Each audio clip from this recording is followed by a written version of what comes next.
Well, earlier this year, divers discovered an ancient wonder off the coast of Norfolk. It's a forest buried under the rising seas thousands of years ago. Now, a shift in the seabed has uncovered more treasures. Two of the divers, Dawn Watson and Rob Spray, are here now. So basically, you've discovered what?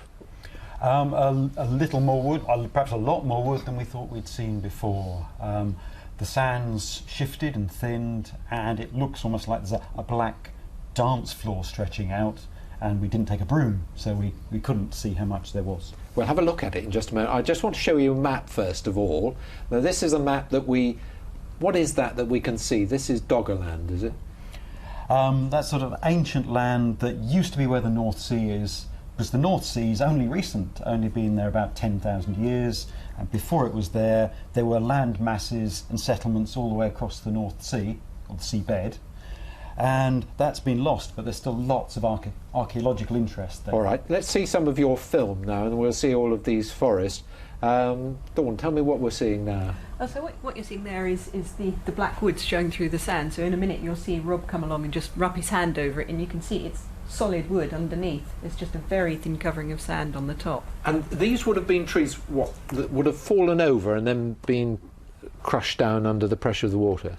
Yeah, the thought is that they were inundated, and so they drowned because they're not underwater trees. They laid down, and then the weight of ice and water and other things has crushed them down into a hard seabed. And how far would this stretch then? If you're uncovering more, Dawn, how big is it? Well, bigger than we could see on that dive, basically. So it could have gone on quite a few miles, and we think the original forest probably stretched all the way to Germany. I love that little burying cuttlefish himself. going It's under the sea. brilliant. Yeah. So it could have gone to Germany, did you say? Quite easily. The forest would have stretched all the way across at one point, because it was just complete land. It's interesting you can do it, and you go down there and you find it, but what can we learn from it? I guess we can learn how we sit in the modern scope of things, that really we are sort of wiping out sort of the natural signs on the landscape here, whereas the world was forested to a huge extent.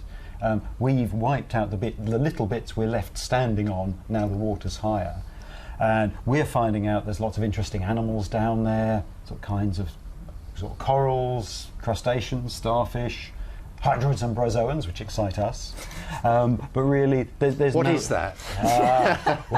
Well, the hydroids are lovely. They're really almost like a lace coral. They're very, very fine corals, but hundreds of little animals all clustered together, living together. And if we could get through the wood, would we discover a lot more? Yeah, I think there's plenty of stuff underneath there that we know nothing about yet. I'm sure you'll be back again with more discoveries. Thank you very much, both of you, for being here. Great. Thank you.